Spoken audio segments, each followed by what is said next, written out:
Hello and नमस्कार दोस्तों। Daily news के परिवार में आपका एक बार फिर से स्वागत है। आज का टॉपिक है भारतीय संविधान की अनुसूचियां, मतलब शेड्यूल्स ऑफ इंडियन कॉन्स्टिट्यूशन। हमारे मूल संविधान में इसकी संख्या पहले 8 थी, लेकिन दर समय दर कुछ संविधान संशोधन करके इसमें 4 और अनुसूचियां जोड़ी गई। तो वर्तमान में हमारी अनुसूचियों की संख्या हो गई 12, जिसके बारे में आज हम चर्चा करेंगे एक एक करके विस्तार रूप से कि हर एक अनुसूची में क्या क्या जानकारी हमें मिलती है।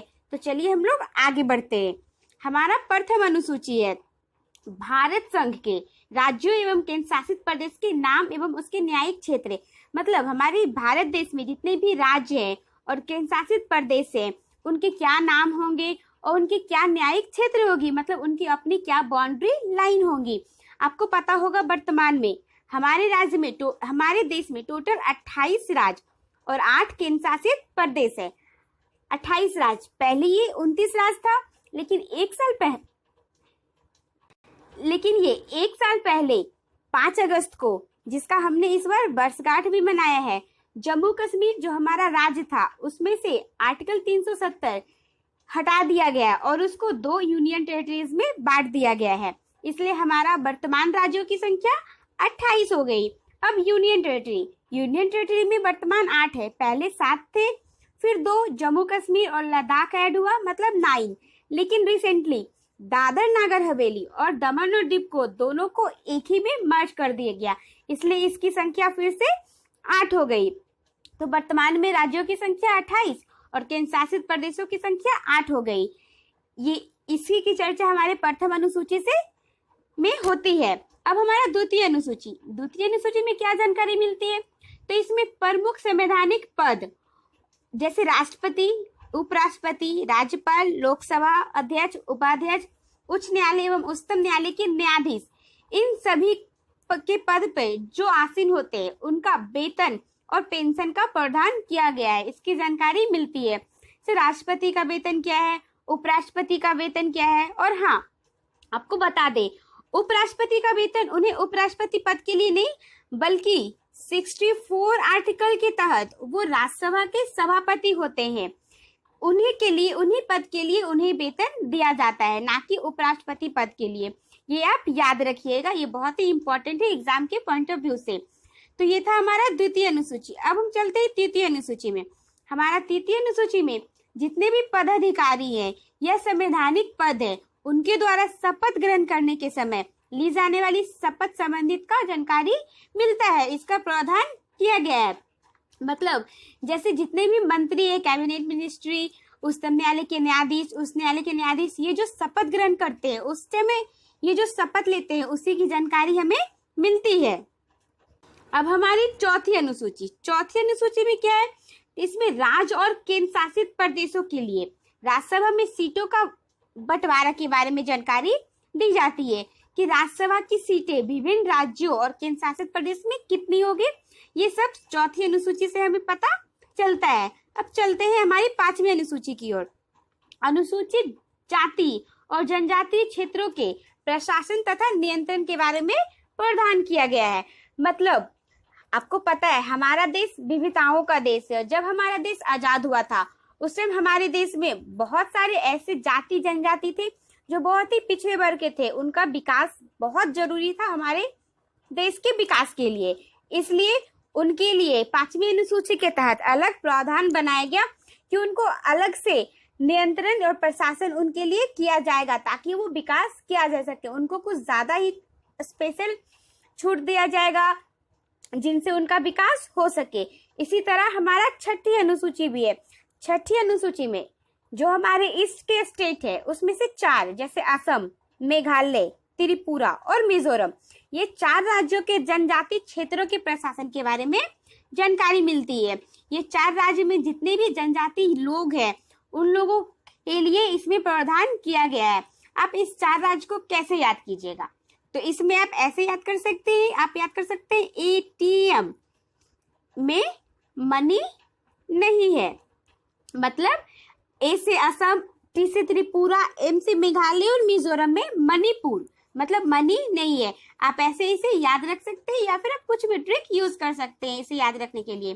तो छठी अनुसूची में क्या था कि 4 राज्य को स्पेशल प्रावधान दिया गया है। अब हमारा नेक्स्ट क्वेश्चन, नेक्स्ट सूची जो कि काफी इंपॉर्टेंट है वो है 7वीं अनुसूची। इसमें केंद्र एवं राज्यों के बीच शक्ति का बंटवारा पे ध्यान दिया गया है। इसके अनुसार 3 सूची काटी गई है। हमारा देश इतना बड़ा है कि इसमें बहुत सारे विषय पे कानून करने हैं, काम होने हैं, तो इसके लिए इसे 3 सूची में बांटी गई। पहला संघ सूची, दूसरा राज्य सूची, तीसरा समवर्ती सूची। संघ सूची के में पहले 97 विषय थे, लेकिन वर्तमान में इसमें 100 विषय हैं, जैसे रक्षा, बैंकिंग, विदेश मामले इत्यादि। इसमें केंद्र सरकार को कानून बनाने का अधिकार है, संसद के पास इसका अधिकार होता है। अब राज्य सूची में पहले 66 विषय थे, लेकिन वर्तमान में इसमें 61 विषय है। इसका क्या क्या विषय है, जैसे सार्वजनिक व्यवस्था, पुलिस, जन स्वास्थ्य एवं सफाई, कृषि इत्यादि, ये सब राज्य सूची में है। और राज्य सूची में जो शामिल विषय है उसमें कानून बनाने का अधिकार राज्य के विधानमंडल को होता है। अब हमारा थर्ड है समवर्ती सूची, जो कि काफी इंपॉर्टेंट है। इसमें पहले 47 सब्जेक्ट्स थे, लेकिन वर्तमान में इसमें 52 सब्जेक्ट्स हैं। इसमें कैसे सब्जेक्ट्स है, जिसमें दोनों कानून बना सकते हैं, राज्य सरकार भी, केंद्र सरकार भी, जैसे आपराधिक कानून प्रक्रिया, विवाह, तलाक, जनसंख्या नियंत्रण, एकदम परिवार नियोजन इत्यादि। इसमें राज्य सरकार और केंद्र सरकार दोनों का हक होता है कानून बनाने का, लेकिन अगर दोनों में मतभेद हो जाता है तो केंद्र सरकार का डिसीजन ही फाइनल डिसीजन होता है। और आपको बता दे, हमारे 42वें संविधान संशोधन, जिसको हम लोग मिनी कॉन्स्टिट्यूशन भी कहते हैं, जो इंदिरा गांधी के काल में अमेंडमेंट किया गया था 1976 को। इसमें क्या किया गया था, इसमें राज्य सूची के 5 सब्जेक्ट को समवर्ती सूची में डाल दिया गया था। वो 5 विषय कौन कौन थे, वो थे शिक्षा, वन, नापतौल, वन्य जीवों और पक्षियों का संरक्षण और न्याय का परिशासन। ये 5 विषय ऐसे थे जिनमें राज्य सूची से हटा के उसे समवर्ती सूची में डाल दिया गया। अब हमारा नेक्स्ट अनुसूची कौन सा है, 8वां अनुसूची। इसमें भाषाओं का वर्णन किया गया है कि हमारे संविधान में मूल रूप से कितनी भाषाएं हैं। स्टार्टिंग में भाषाओं की संख्या 14 थी। वो 14 कौन कौन थी, असमिया, उड़िया, उर्दू, कन्नड़, कश्मीरी, मराठी, संस्कृत, गुजराती, तमिल, पंजाबी, तेलुगु, बांग्ला, मलयालम और हमारी राष्ट्रभाषा हिंदी। ये 14 भाषाएं को हमारे मूल संविधान में ही जोड़ी गई थी, लेकिन इसमें भी कुछ कुछ अमेंडमेंट करके, कुछ कुछ संविधान संशोधन करके 8 भाषाएं को और जोड़ी गई है। जैसे सिंधी भाषा हमारी 15वीं भाषा है, उसको 21वें संविधान संशोधन 1967 के तहत जोड़ा गया। उसके बाद 16, 17, 18 नेपाली, मणिपुरी और कोंकणी, इसको आप नमक के रूप में याद कर सकते हैं। न मा का, नमक को कब जोड़ा गया, ना से नेपाली, मा से मणिपुरी, का से कोंकणी। तो इसको 71वें संविधान संशोधन 1992 के में जोड़ा गया। उसके बाद आता है 4 और भाषा, वो क्या है, बोडो, डोगरी, मैथिली और संथाली। इसको 2003 में 92वें संविधान संशोधन के तहत जोड़ा गया। और आपको पता है हमारा देश में राज्यों का जो गठन हुआ है वो भी भाषा के आधार पे हुआ है, जिसमें से सबसे पहला राज्य आंध्र प्रदेश 1953 में भाषा के आधार पे उसका गठन किया गया था। अब ये तो हो गई 8 अनुसूची। अब 9वीं अनुसूची, ये बाद में आया है, ये मूल संविधान में नहीं था, इसे बाद में जोड़ा गया। हमारे संविधान बनने के तुरंत बाद ही पहला संविधान संशोधन हुआ, जो कि 1951 में ही इसे जोड़ा गया। इसमें क्या है, तो इसमें राज्य द्वारा संपत्ति के अधिग्रहण संबंधी की जानकारी मिलती है। मतलब राज्य द्वारा भूमि का अधिग्रहण जो किया जाता है उसी की जानकारी इसमें मिलती है। और इसमें जो भी सब्जेक्ट्स होते हैं उसको कभी भी कोई भी न्यायालय में चुनौती नहीं दे सकता है, ऐसा प्रावधान किया गया था। लेकिन 2007 में उच्चतम न्यायालय ने ऐसा बोला है कि 1975 के पहले के बाद जो भी सब्जेक्ट्स आएंगे उसकी न्यायिक समीक्षा की जा सकती है, यदि उसमें मौलिक अधिकारों का उल्लंघन हो। अगर मौलिक अधिकारों का उल्लंघन हो तब उसकी न्यायिक समीक्षा जरूरत पड़ने पे की जा सकती है। अब हमारी 10वीं अनुसूची जो कि बहुत ही इंपॉर्टेंट है एग्जाम के दृष्टिकोण से, इसमें क्या है, तो इसमें दल बदल अधिनियम का प्रावधान किया गया है। दल बदल अधिनियम की जानकारी मिलती है जो कि 52वां संविधान संशोधन 1985 के तहत जोड़ा गया था। अगर आपको इसका विस्तृत जानकारी चाहिए तो आप हमारे प्लेलिस्ट में जाके देख सकते हैं, इसका एक विस्तृत वीडियो बनाया गया है जिससे आपको इसके बारे में पूरा जानकारी मिल जाएगा। लेकिन यहाँ पे आप ये जानिए कि इसको 52वां संविधान संशोधन 1985 के तहत जोड़ा गया, जो कि राजीव गांधी के काल में इसको जोड़ा गया था। अब हमारा 11वां संविधान संशोधन, 11वां अनुसूची में क्या है, इसमें पंचायती राज व्यवस्था के कार्य और उसकी जिम्मेदारियां के बारे में है कि पंचायती राज व्यवस्था के क्या कार्य होंगे, इसका पूरा वर्णन किया गया है।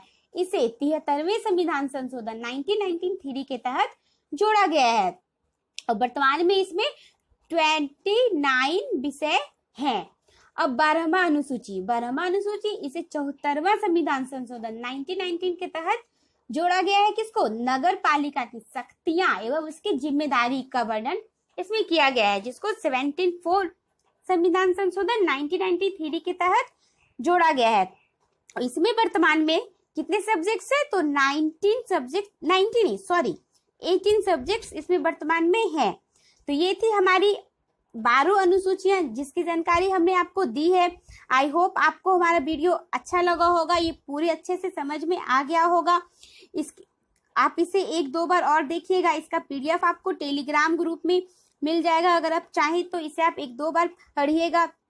और अगर आप हमारे YouTube चैनल पे नए होंगे तो आप हमारे YouTube चैनल को सब्सक्राइब कीजिएगा। हमारा वीडियो देखने के लिए धन्यवाद। आपका दिन शुभ हो।